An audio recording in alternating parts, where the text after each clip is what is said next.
सुप्रभात मंडळी, सुप्रभात. मी स्वप्नील कात्रला आपल्या सगळ्यांचं स्वागत करतो आपल्या लाडक्या यूट्यूब चॅनलमध्ये, ज्याचं नाव आहे मी मनाचा राजा. तर कसे आहात मंडळी? मजेत आहात ना? मजेत असायला हवं.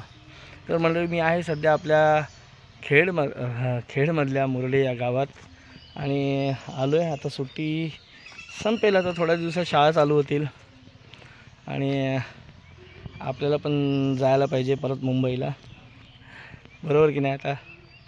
आता वेद मुंबईचं आहे, पण आधी इथली कामं सगळी मार्गी लावली पाहिजेत. आता बघा, एवढे दिवस रिकामं बसलो होतो, पण आता एवढी कामं आहेत ना, बापरे बाप, असं वाटते कधी होणार ही कामं. आणि असं वाटतं अरे काय यार, आरामच केला नाही. आराम करायला आलो पण आरामच केला नाही, अजून महिनाभर पाहिजे होता. असं असतं मंडळी, जिथे आपल्याला आराम असतो तिथे आपण आराम करत नाही, आणि जिथे आपल्याला कामाची गरज असते, वेळ नसतो, तिथे मात्र आपल्याला आराम पाहिजे असतो. मानवी जीवन हे असंच असतं म्हणा. इकडे आल्यावर हा निसर्ग बघून झोपच लागत नाही. मस्त वाटतं, फिरावंसं वाटतं, याच्यात काम करावं असं वाटतं. नाही काम काय होतील, जर काम म्हणावं की चला तो फटाफट काम होतील. आता काय आपल्या झाडांना फक्त हे करायचं आहे.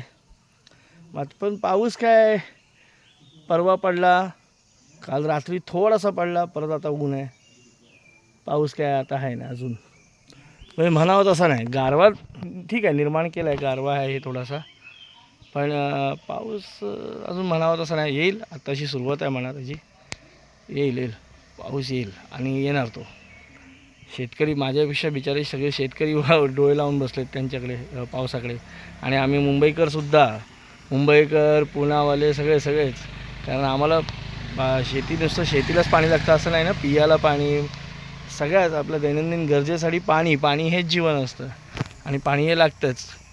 मग आता पाऊस पडला पाहिजे. एक तर पुण्यामध्ये काल बघितलं मी, पुण्यामध्ये तिकडच्या प्रशासनाने 1 दिवस आड पाणी सोडायचा निर्णय घेतला आहे, कारण आता धरणांमध्ये पाणीसाठाच कमी आहे, खूप पाणीसाठा कमी आहे. आपल्या कोयनेमध्ये देखील पाणीसाठा कमी आहे, पण त्या भागात कसा पाऊस एकदा लागायला सुरुवात झाली की फटकन धरणं भरतात, असं आहे. त्याच्यामुळे चालले. आणि आता आपण फिरतोय मस्तपैकी छान. हेच जीवन असतं ना. आराम, कष्ट, मेहनत हे आपल्या सामान्य लोकांच्या मध्यमवर्गीय कुटुंबांच्या जीवनातच वाटायला येते. असो, त्याची तक्रार अजिबात नाही आहे, मी आपलं बोलतो आहे. मेहनत केलीच पाहिजे. माणूस ॲक्टिव्ह राहील तर चांगलं राहील, फिट राहील, मजबूत राहील ना. आणि मोठी लोकं आपण म्हणतो श्रीमंत लोकसुद्धा श्रीमंत त्यांच्या बुद्धीवर होतात, त्यांच्या कष्टावर होतात, त्यांच्या मेहनतीने होतात, बुद्धिचातुर्याने होतात. ते माझ्यासारखे असे दोन महिने आराम करायला फिरत नाहीत. ते बिचारे कष्ट करतात, आणि आपण देखील कष्ट करतो. ठीक आहे, देवाने जर देवाजीच्या मनात असेल तर आपणसुद्धा पुढे जाऊ.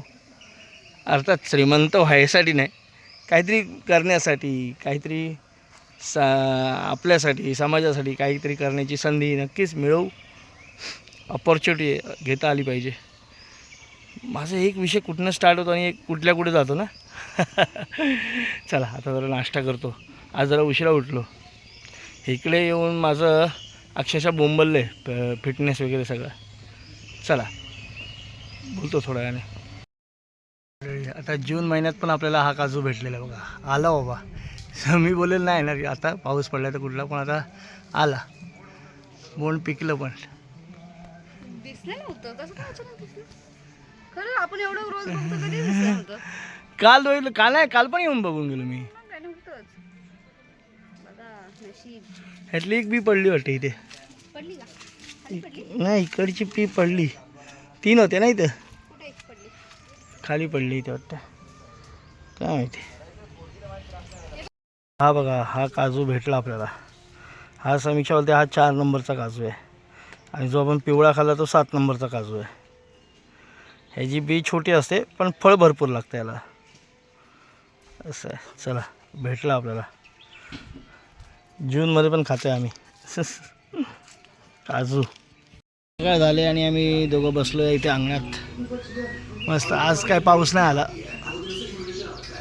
हा बघा, मस्त असं बसलं छान. आज अगदी थोडंसं काम केलं. ते बघा तिथे थोडीशी वाळू टाकली आपल्या एंट्रीला. खाली माती वाहून जात होती, पाऊस पडला ना 2 दिवस, ते सगळं माती वाहून गेली. मग तिथे वाळू टाकली थोडीशी. आता ह्या निगडी तोडायच्या आहेत आणि लावायच्या. पण पाऊस नव्हता आज, दिवसभर कडक ऊन होतं.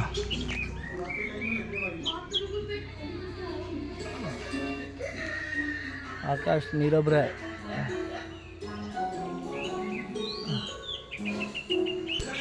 मस्त पक्ष्यांचा आवाज.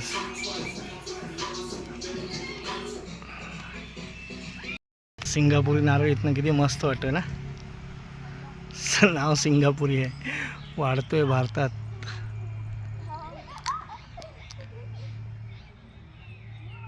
म्हणजे ही वाळवी लागली, आमच्या घरात पण वाळवी लागली. आणि इथे बघा ना, आता ही झाडं कालच टाकली होती मी इथे तोडून, म्हणजे परवा टाकली होती, पण ती काल पाऊस पडते बघा. दिमक बघा असं हे वाळवी लागते इथे. काय त्याला औषध आहे का? कारण वाळवी एकदा झाडांना लागली ना तर झाडं पण हे होतात. नारळाला पण लागलेली आहे इथे. तुम्ही म्हणाले काय नारळाच्या बुंद्याला टाकले, तर आम्ही काय करतो, जे पाणी वगैरे जे खरकट वगैरे जे असतं ना ते झाडांना टाकतो मोस्टली इथं आल्यावर. त्याचं विघटन होऊन मग कुजून मग ते खत पण तयार होतं. काय बघा बघा कसं घट्ट आवरण आलंय. कधी नारळ लागत आहेत, बेसब्री से उसका कर रहा हूँ इंतजार.